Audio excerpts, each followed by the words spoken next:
Dans mon discours CLA-TV du 11 mai 2024, j'ai exprimé pour la première fois le soupçon que les nouvelles précipitations de poussière du Sahara avaient peut-être plus à voir avec l'utilisation d'armes météorologiques brevetées depuis longtemps qu'avec le sable du Sahara lui-même. Aujourd'hui, je vous présente un premier rapport d'analyse qui indique qu'à chaque pluie de poussière dite du Sahara, au moins 26 éléments, dont certains très toxiques, nous tombent sur la tête. Mais pas seulement sur la tête, mais aussi sur notre agriculture, sur nos lacs, nos rivières, nos jardins, nos prairies, sur tous nos animaux, sur les populations d'insectes dans l'air, sur le sol et sous le sol.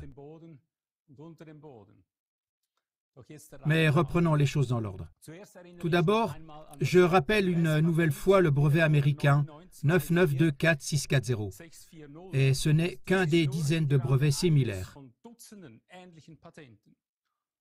Il y est décrit comment des avions Boeing sont transformés pour transporter des charges de 25 tonnes de nanoparticules de type sable à 18 000 mètres d'altitude. La raison? Pour contrôler, manipuler notre météo et notre climat. Ensuite, je rappelle encore une fois le carburant de l'OTAN, GP8, que l'OTAN maçonnique vend depuis longtemps à environ 90% de l'aviation civile, c'est-à-dire à presque tous les grands aéroports du monde. Ce qui est effrayant, ce sont les résultats d'analyse des additifs nommés. En effet, des quantités importantes d'aluminium, de barium, de beryllium, de plomb, de cadmium, de chrome, de cobalt, de fer, de cuivre, de molybdène, de sodium, de nickel, de strontium, de titane, de vanadium, de zinc et d'étain ont été détectés dans ces carburants militaires. Également, de nombreux oxydes de ces métaux et d'autres substances toxiques. Ces résultats de mesure nous ont donné l'idée que des substances similaires pourraient peut-être se trouver dans les nanoparticules de poussière fine semblables au sable. Ceux-ci ont déjà été pulvérisés par centaines de millions de tonnes au-dessus de la tête de chacun d'entre nous. Et que la prétendue pluie de poussière du Sahara pourrait également être une précipitation contenant précisément de telles substances. Car les brevets de manipulation météorologique dévoilés, c'est-à-dire les brevets d'armes météorologiques, décrivent noir sur blanc comment ces nanoparticules de sable, une fois éjectées, restent en suspension jusqu'à 2 ans dans la haute atmosphère, avant de retomber progressivement sur nous. Et je dis bien, cela soit sans bruit, soit en association avec une pluie battante qui s'abat alors sur nos têtes, mais aussi sur les têtes de nos proches, nos enfants. Et puis ils empoisonnent aussi nos installations solaires, recouvrent tous nos moyens de transport, empoisonnent tous nos champs, etc., etc. Avant d'en venir aux résultats de l'analyse de la pluie de poussière du Sahara, je dois encore une fois évoquer les expériences à grande échelle menées sur les peuples. Par exemple, en 1994 aux États-Unis, expériences qui ont été révélées depuis longtemps. Je dois le faire pour que vous compreniez suffisamment que des expériences aussi cruelles sur les peuples sont effectivement menées par des gouvernements et qu'elles sont ensuite couvertes par la justice. Et ici, nous ne traitons que la pointe de l'iceberg, que les lanceurs d'alerte libres ont déjà dévoilé. Les sujets involontaires des tests de 1994 étaient des citoyens américains, des grandes villes entières. Que s'est-il passé? Des avions militaires les ont délibérément aspergés de poison pendant de longues périodes, car l'armée disait qu'elle voulait voir ce qui se passerait. En effet, les substances de combat doivent être testées avant d'être utilisées chez l'ennemi. C'est super, non?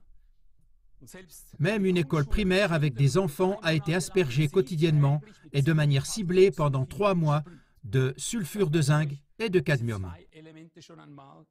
Retenez déjà ces 2 substances, car vous allez en entendre parler dans un instant. Les conséquences de ce seul brouillard de sulfure de zinc et de cadmium ont été terribles. La moitié d'une classe entière est alors littéralement morte. L'autre moitié a souffert des plus graves maladies, stérilisation, et autres handicaps, car ces victimes sans défense, ces petits-enfants, plus tard, quand ils sont devenus adultes, ont eux-mêmes donné naissance à des enfants gravement handicapés, etc.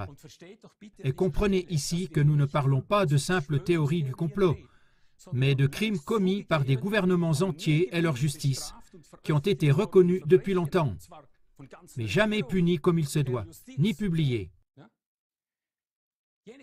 Interrogés à ce sujet, ils ont indiqué que les avions ne pulvérisaient que des produits chimiques inoffensifs. Les mêmes réponses nous sont d'ailleurs données par nos gouvernements lorsque nous les interrogeons sur le contenu des millions de tonnes de nanoparticules pulvérisées. Et les prétendues pluies de poussière du Sahara ne suscitent aucun tollé, surtout de la part de nos médias grand public. Mais venons-en aux résultats d'analyses effrayants qui nous ont été remis par des lanceurs d'alerte indépendants de Bosnie. Les documents originaux sont affichés en arrière-plan. Ces derniers ont en effet fait réaliser une analyse comparative entre le sable saharien original et le prétendu sable saharien issu des précipitations en Bosnie-Herzégovine. Ils voulaient seulement savoir s'il y avait peut-être des éléments toxiques dans cette prétendue pluie de poussière du Sahara. Quelque chose qui nous nuit à nous-mêmes ou à notre écosystème. Et c'est précisément ce qui aurait dû être le rôle des gouvernements. Mais comme ils n'ont rien fait, l'analyse qui suit a été réalisée à titre privé. Ils ont donc envoyé à l'Institut de génie chimique de Tuzla, en plus du sable saharien original, un échantillon de sable de Lukavac. Le 6 mai 2022, nous avons envoyé 2 échantillons à l'Institut de génie chimique de Tuzla. Un échantillon de sable prélevé sur les rives d'un lac dans le sud de la Tunisie et un échantillon de sable prélevé à Dobošnica Donija, près de Lukavac, le 7 avril 2022, après la pluie de sang rouge. Prélevé le 7 avril 2022 après ce qu'on appelle la pluie du Sahara. Cet échantillon est d'autant plus important qu'en Bosnie, le vent souffle généralement de l'ouest et que les précipitations à Lukavac n'ont donc pas été influencées par les fumées d'une quelconque industrie ou par des centrales thermiques ou autres. Et voilà. Pas moins de 26 éléments, dont certains très toxiques, ont été trouvés dans la prétendue pluie de poussière du Sahara étudiée. Aluminium, arsenic, bore, barium, beryllium, bismuth, cobalt, chrome, cuivre, fer, lithium, manganèse, molybdène, nickel, plomb, antimoine, sélénium, étain, strontium, thallium, vanadium, zinc, cadmium. Je vous l'ai dit, retenez ces 2 derniers éléments. Rien que la proportion d'aluminium dans la prétendue pluie de poussière saharienne en provenance de Bosnie était 728 fois plus élevée que dans le sable saharien original. Les poussières fines d'aluminium peuvent par exemple provoquer la maladie d'Alzheimer, endommager les reins, le foie et les os, et bien d'autres choses encore. Les taux d'arsenic étaient 44 fois plus élevés, les taux de barium 660 fois plus élevés, et les taux de nickel étaient même 2500 fois plus élevés que dans le sable saharien original. On a trouvé 64 fois plus de zinc dans la pluie dite saharienne, 23 fois plus de fer, etc.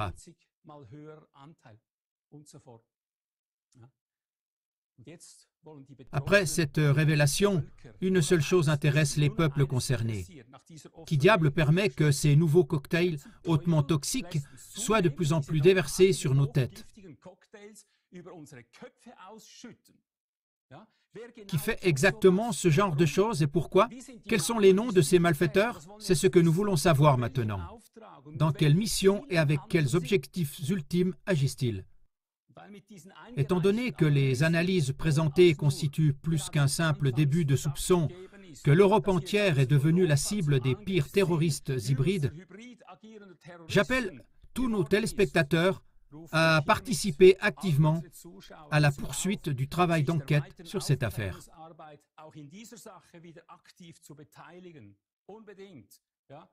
Car, comme d'habitude, les médias à prélèvement obligatoire n'en disent rien et cachent même contre toute évidence des choses bien pires encore. Nous en parlons tous les jours depuis 2012. N'oubliez pas qu'à chaque nouveau nuage de soi-disant poussière du Sahara, vous respirez toutes ces choses aussi longtemps qu'elles flottent librement dans l'air. Et ensuite, vous absorbez ces nanoparticules du tableau par tous les pores de votre peau. Vous les mangez aussi avec vos légumes bio. Vous les avalez avec votre eau potable et même lorsque vous nagez, ces trucs vous pénètrent. De tous les côtés, pas seulement par la bouche. N'oubliez pas que l'étendue finale des dégâts et les conséquences à long terme doivent encore être déterminées. Pourtant, rien que les déformations croissantes de nos arbres nous laissent présager le pire. Toute information pertinente peut donc protéger et sauver la vie de notre nature et l'existence de peuples entiers. Pour obtenir une attestation définitive sur l'origine, la cause et les objectifs de cette composition chimique de poussière, il faut un maximum d'analyses supplémentaires d'échantillons de différentes origines. De même, on ne sait pas encore de quelle manière, dans quelle mesure et avec quelles conséquences les éléments trouvés sont absorbés par les différents organismes. Mais je dis, demandez sans relâche aux députés de votre circonscription d'interdire non seulement la pulvérisation des carburants de l'OTAN par nos avions, car ils sont des tueurs de climat et d'êtres humains. Expliquez également à tous ceux qui ne le savent pas encore à quel point nombre de ces éléments précédemment cités sont mortels pour nous. Demandez à vos députés d'informer les peuples sur la pulvérisation annuelle de dizaines de millions de tonnes de nanoparticules d'aluminium jusqu'aux particules fines de charbon. Demandez sans relâche un débat ouvert sur tous ces brevets de manipulation du temps et d'utilisation d'armes météorologiques mentionnés ici, ainsi que sur le génocide insidieux qui en découle. Il n'y a pas d'autre mot pour décrire cela. Demandez à vos politiciens et à vos députés de rendre compte publiquement de l'analyse de la poussière du Sahara dont nous venons de parler. Les originaux sont affichés, chers amis. Enfin, en tant que peuple, nous devons exiger le droit à notre compétence décisionnelle finale jusqu'à ce qu'elle soit fermement ancrée dans toute constitution et que les politiciens élus ne puissent plus simplement s'opposer à nos objections. S'il vous plaît, diffusez des émissions comme celle-ci auprès d'autant de personnes que vous le pouvez, en particulier auprès des personnes encore ignorantes de cela. Je suis Ivo Sasek, qui se tient devant Dieu depuis 48 ans. Ich bin Ivo Sasek, der im 48. Jahr vor Gott steht.